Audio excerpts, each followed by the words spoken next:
तो आसमान छूने की हम चाहत रखते हैं, क्योंकि हम सृजन के आधार भी हैं। हम आपका और अपनों का विश्वास भी हैं और इसीलिए हम नारी हैं। हमें किसी पहचान की जरूरत नहीं, हम अपने आप में ही संपूर्ण सृष्टि की पहचान हैं।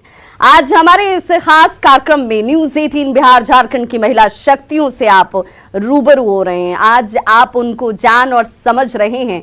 उनके जैसा बनने की चाहत पाल रहे लोगों के लिए आज वो खास मौका भी है जो उनके ही जीवन से कुछ सीखकर आगे बढ़ने की राह तलाश रहे हैं।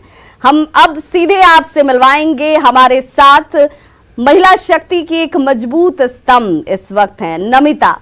उत्तराखंड से आती हैं, जहां पर कई चुनौतियां हैं। पहाड़ों पर जीवन बहुत कष्टकारी होता है, लेकिन उस जीवन में जीवन जीने की जो ताकत होती है वो कहीं मैदानी इलाकों से आगे होती है।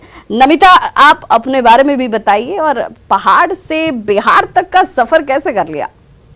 पहले तो आप सभी लोगों को जो यहाँ पे मेरे साथ मौजूद हैं और उन लोगों को भी जो स्क्रीन के बाहर से हम सबको देख रहे हैं, महिला दिवस की बहुत बहुत शुभकामनाएं। और मेरे लिए तो मेरा सफ़र बहुत ज़्यादा चैलेंजिंग है, क्योंकि एक तो मैं पहाड़ों से आती हूँ और ऊपर से मेरे फील्ड में मेल पर्सनस का ज़्यादा होना मेरे लिए बहुत ज़्यादा ही चैलेंजिंग है। उनके बीच में पहचान बनाना मेरे लिए बहुत ज़्यादा चैलेंजिंग है, क्योंकि यही बोला जाता है कि लड़कियां ये नहीं कर सकती, लड़कियां टेक्निकल में नहीं जा सकती, तो वो मेरे लिए बहुत ज़्यादा चैलेंजिंग है। और आज जब मैं देखिए, टेक्नो गर्ल, बिल्कुल अगर हम नमिता को कह लें कि ये टेक्नो गर्ल हैं और उन्होंने वहां पर लोगों को चैलेंजेस दिया जहां पर कोई लड़की घर की चार दीवारी से निकलकर बाहर नहीं पहुंचती है। भाई नमिता, कोई ऐसा मोमेंट रहा जहां आपको लगा कि हमें दबाने की, सरप्रेस करने की या डीमोटिवेट करने की कोशिश की गई, लेकिन फिर भी हम लड़ेंगे, जूझेंगे और पहुंचेंगे वहां तक? ऐसे बहुत सारे चैलेंजेस रहे, क्योंकि जब भी मैं मेरा जितना भी करियर रहा है, तो मेरे फील्ड में मुझे कभी कोई लड़की नहीं मिली। अकेली लड़की मैं ही रहती थी हमेशा। 20 लड़के रहते थे तो उनके बीच में मैं अकेली होती थी। तो जितने तो आपने रास्ता बनाया भी, हाँ, खुद उस रास्ते पे चली हुई? हाँ, मैंने खुद से ही रास्ता बनाया। शुरू में स्टार्टिंग में मुझे ये सुनने के लिए मिलता था कि नहीं, इसे मत दीजिए, ये लड़की ये कर नहीं पाएगी, लेकिन वो चीज़ मैंने खुद से क्लियर करी कि लड़कियां भी सब कुछ कर सकती हैं। तो महिलाएं, नमिता देखिए, बड़ा इंटरेस्टिंग फैक्ट आपको जानना चाहिए। आप हमेशा अक्सर टीवी इंडस्ट्री की बात कर लीजिए, मीडिया इंडस्ट्री की बात कर लीजिए, बहुत सारे ऐसे चेहरों को देखते होंगे जो उत्तराखंड से आते हैं, आपको देहरादून से दिख जाते होंगे, लेकिन आप नमिता के जरिए आप जान सकते हैं कि उस उत्तराखंड की भूमि की जब हम बात करते हैं तो हम सब वहाँ घूमने जाते हैं। हम लोग उस तरीके से उसे देखते हैं। हमारे बीच बैठे सभी लोग इस बात से सहमत भी होंगे कि हम वहाँ घूमने के लिए जरूर जाते हैं, उसकी खूबसूरती निहारने जरूर जाते हैं, लेकिन उसके पीछे की जो ताकत है या मेहनत है वो किस रूप में देखती है नमिता? हाँ, ये बात फैक्ट है कि वहाँ पे जब लोग जाते हैं तो उन्हें लगता है कि पहाड़ बहुत सुंदर है, पहाड़ बहुत खूबसूरत है, लेकिन वहाँ के जो लोग हैं उनका सफ़र बहुत ज़्यादा कठिनाइयों वाला है। वो कैसे सरवाइव करते हैं, बच्चे वहाँ पे कैसे स्कूल जाते हैं, ये एक बहुत ही उनके लिए बहुत कठिन परिस्थिति है कि वो अपनी वहाँ पे शिक्षा को जो है ग्रहण करते हैं। तो बच्चियां स्कूल जाने के लिए कितनी, अमूमन एक आइडियल तौर पर नमिता मैं जानना चाहूँ कि कितनी दूरी तय करनी पड़ती होगी अगर एक बच्ची को अपने घर से निकलकर स्कूल तक जाना है, पढ़ना है, कुछ सीखना है? तो देखिए, जैसे आप प्रॉपर जिले की बात करें तो जिले में तो रोडें वगैरह हैं तो वहाँ पे इतना प्रॉब्लम नहीं है, लेकिन अगर आप ग्रामीण इलाकों में जाएं तो बच्चों को 1-1.5 घंटा पैदल चल के चढ़ाई में जाकर, अब जरा अंदाजा लगा लीजिए, आप सक्सेस स्टोरी पढ़ते हैं, लेकिन सक्सेस स्टोरी के पीछे की कितनी अथक मेहनत होती है और कितनी जिजीविषा चाहिए उसके पीछे, उसके सोच कितनी दृढ़ संकल्पित होनी चाहिए, इसका अंदाजा आप लगा सकते हैं। रंजना रावत भी हमारे साथ हैं। रंजना, चूंकि हम ग्लैमर वर्ल्ड के तौर पर तो मीडिया को जरूर अब जानते पहचानते हैं, क्योंकि अब हम इंफॉर्मेशन टेक्नोलॉजी और ग्लैमर अब सब कॉम्बिनेशन के रूप में देखते हैं इसे। आपके लिए ये यात्रा कैसी रही? पहले तो जितने भी लोग यहाँ हमारे स्टूडियो में मौजूद हैं, जितने भी यहाँ पर वुमेन्स हैं, सभी को वुमेन्स डे की बहुत बहुत शुभकामनाएं। और जितने भी लोग हमें इस वक्त देख रहे हैं, जितने भी देश दुनिया में वुमेन्स हैं, सभी को बहुत बहुत शुभकामनाएं। देखिए, हर दिन खबरों के साथ हम स्क्रीन पर आते हैं तो वो भी काफ़ी चैलेंजिंग होता है, क्योंकि इस पर्दे के पीछे की चीज़ें बहुत अलग होती है विभा। तो और कहा जाए मैं रांची से बिलोंग करती हूँ। घर वाले मतलब मेरे परिवार में दूर दूर तक कोई भी जर्नलिज्म की फील्ड पे नहीं है, और जब मैं यहाँ पर आई तो एक अलग ही अपॉर्चुनिटी मुझे मिली, और ये काफ़ी अच्छा लगता है कि एक लार्जेस्ट नेटवर्क के साथ मैं यहाँ काम कर रही हूँ, तो काफ़ी अच्छा फील होता है।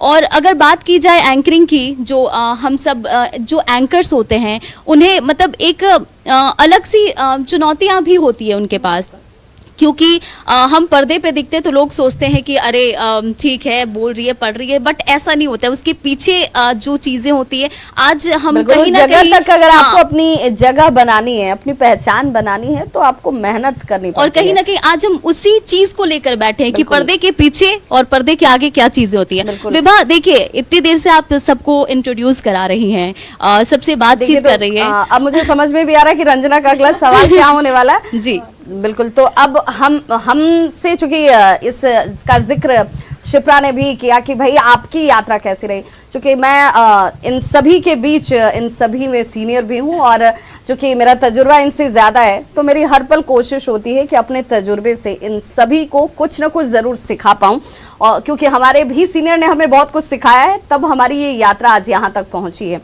आप सभी की तरह पहले तो सभी को वुमेन्स डे की बहुत सारी शुभकामनाएं, और हम अपने आप में ही संपूर्ण हैं, क्योंकि हम ही एक परिवार को बनाते भी हैं, गढ़ते भी हैं, और इसीलिए हमें पता है कि हमें किसी की पहचान की जरूरत नहीं है, हम अपने आप में ही बड़ी पहचान रखते हैं।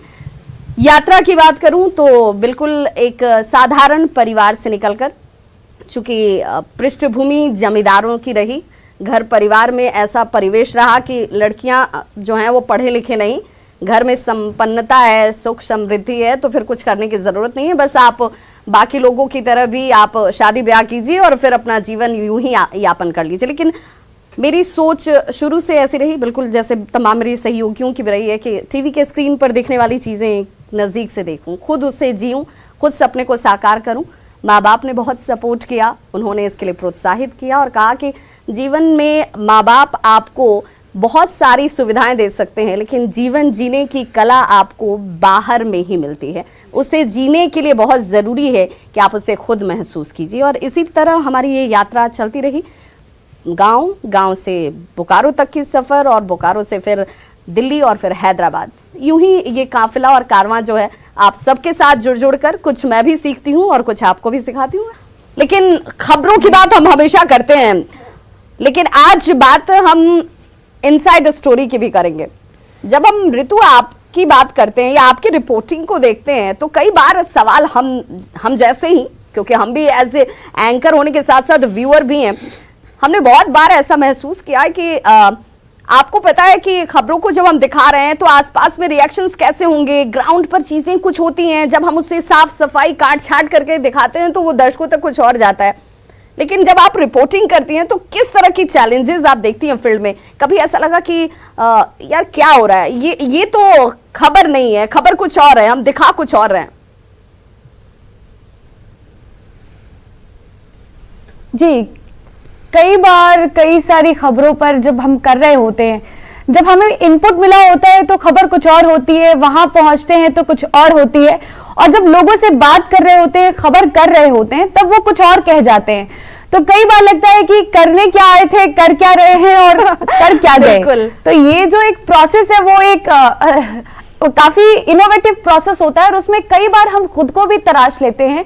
कई बार मैं ऐसे शब्द कह जाती हूँ जो मुझे लगता है कि मैं जानती नहीं थी शायद, फिर लगता है कि तो देखिए ये मोमेंट्स जो है ना, आप जब फील्ड रिपोर्टिंग करते हैं तो उस फील्ड रिपोर्टिंग में बिल्कुल इसलिए कहा जाता है कि जो ज्ञान आप किताबों से नहीं ले पाते हैं वो आपको प्रैक्टिकली चीजों को देखकर समझकर मिल पाता है।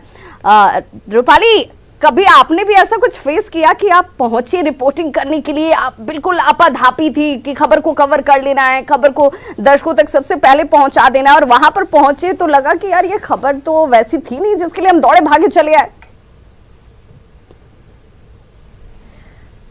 एग्जैक्टली वैसा सिचुएशन तो नहीं, बट ऐसी चीजें हुई है कई बार मैंने एक्सक्लूसिव खबर दे दिया है, खासकर लालू प्रसाद वाली कर दिया, और बाद में मुझे मालूम पड़ा कि जो पूर्व नेता है, मंत्री है, उनके नाम तक मुझे नहीं मालूम है। तो ऐसी सरप्राइजिंग चीजें होती है, बट खबर में पीछे नहीं हटती, सारी बैरियर्स तोड़ के खबर कर डालती हूँ।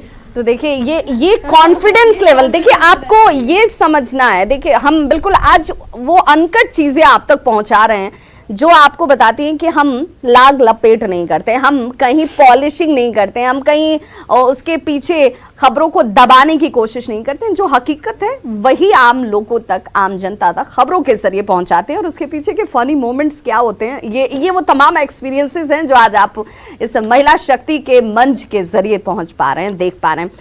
कोमल बहल, आपसे मैं जानना चाहूं तो भाई हमने सुना है कि बहुत सारी किताबों को पढ़ने का आपको शौक हमेशा से रहा है, नए नए लोग से जुड़े, उनसे उनके बीच इंटरेक्शन करें, लेकिन अक्सर हाँ मैं देखती हूँ कि जब आप बच्चों की स्टोरी कवर करने जाती हैं, आप बिल्कुल बच्चों की तरह ही बिहेव करती हैं, बच्चे आपसे बहुत इंटरेक्टिव भी होते हैं, और ये अंदाज आपको बाकियों से खास बना देता है।